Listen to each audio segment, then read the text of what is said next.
தேவனுக்கே துதி கனம் மகிமை உண்டாவதாக. அன்பான யூடியூப், ஃபேஸ்புக், வாட்ஸ்அப் நண்பர்களே, உங்கள் யாவரையும் ஆண்டவராகிய இயேசு கிறிஸ்து நாமத்தினாலே தேவகரம் ஊழியங்கள் சார்பாக வாரம் ஒரு செய்தி நிகழ்ச்சி உங்களை வாழ்த்தி வரவேற்கிறேன். எல்லாரும் சந்தோஷமா இருக்கிறீங்களா? நீங்கள் எல்லாரும் சந்தோஷமா இருப்பீர்கள் என்று கர்த்தருக்குள் விசுவாசிக்கிறேன். இந்த நாளிலும் வாட்ச் அண்ட் ப்ரே, விழித்திருந்து ஜெபம் பண்ணுங்கள் என்கிற தலைப்பிலே நாம் தியானம் செய்ய போகிறோம்.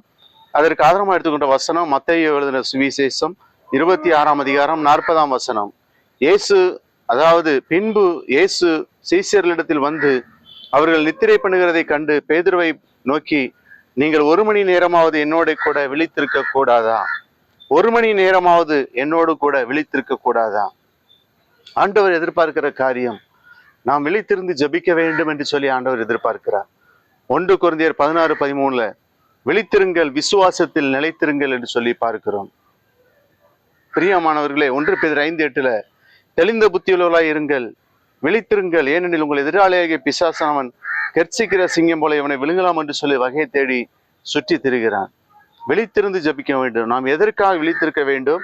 சோதனைக்குட்படாதபடிக்கு விழித்திருந்து ஜபிக்க வேண்டும்.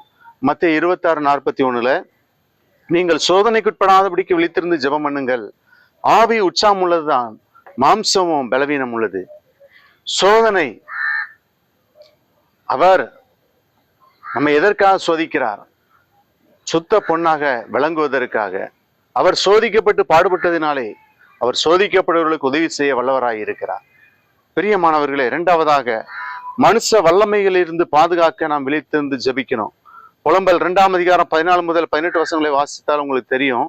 புலம்பல் 2:19 எழுந்திரு, ராத்திரியில முதற் சாமத்திலே கூப்பிடு, ஆண்டவரின் சமூகத்தில் உன் இருதயத்தை தண்ணீரை போல ஊற்றிவிடு, எல்லா தெருக்களின் முனையிலும் பசியினால் முர்ச்சித்து போகிற உன் குழந்தைகளின் பிராணனுக்கு அவன் கைகளை அவரிடத்துக்கு ஏறிடு என்று சொல்லி பார்க்கிறோம். முதற் சாமத்திலே கூப்பிடு. முதற் சாமம் என்று சொல்லப்படும் போது இரவு சாயங்காலம் 6:30 முதல் 9 வரை. 2ஆம் சாமம், அதாவது இரவு ஜாமம் 9 to 12. 2ஆம் சாமம் 12 to 3. 3ஆம் சாமம் 3 to 6. அப்போ முதற் சாமத்துல ஆண்டவரை நோக்கி கூப்பிடணும். லூக்கா 21:36 ஆகியால் இனி சம்பவிக்க போகிற இவைகளுக்கெல்லாம் நீங்கள் தப்பி மனுஷகுமாரனுக்கு முன்பாக நிற்க பாத்திரம் எண்ணப்படுவது எப்பொழுதும் ஜெபம் பண்ணி விழித்திருங்கள். பிரியமானவர்களே, விழித்திருந்து ஜெபித்தால் என்ன நன்மை? முதலாவது பார்க்கும்போது அக்கிரமக்காரரை சங்கரிப்பார்.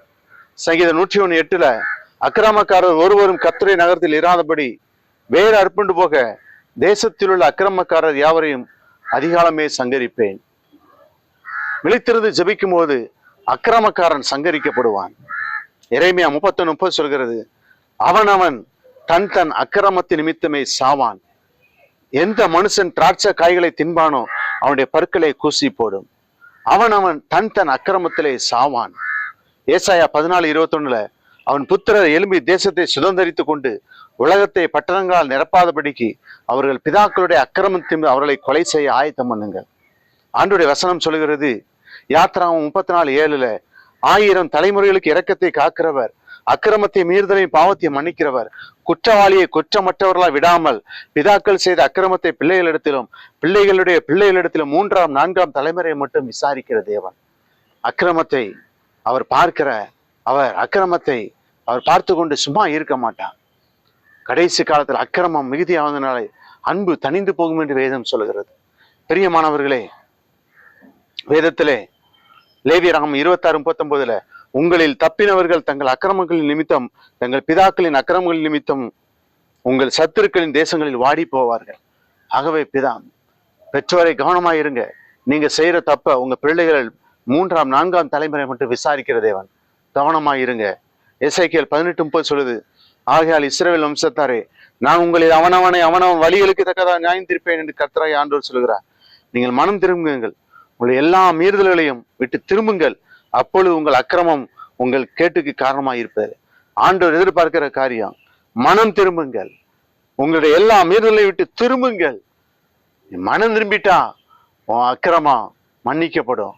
மனம் திரும்பாத பட்சத்தில் ஆண்டவருடைய தண்டனை வரும். அதான் சொல்லுது எரேமியா 30:30 அவனவன் தன் தன் அக்கிரமத்து நிமித்தமே சாவான். அக்கிரமம் மீதினாலே அன்பு தணிந்து போகும். பிரியமாக ஜாக்கிரதையா இருப்போம். ஜெபிப்போமா? அன்பின் ஆண்டவரே, வசனத்துக்கு பிள்ளைகள் ஆசீர்வதியும். இயேசு நாமத்தில் ஜெபிக்கிறோம் நல்ல பிதாவே. தேங்க்யூ.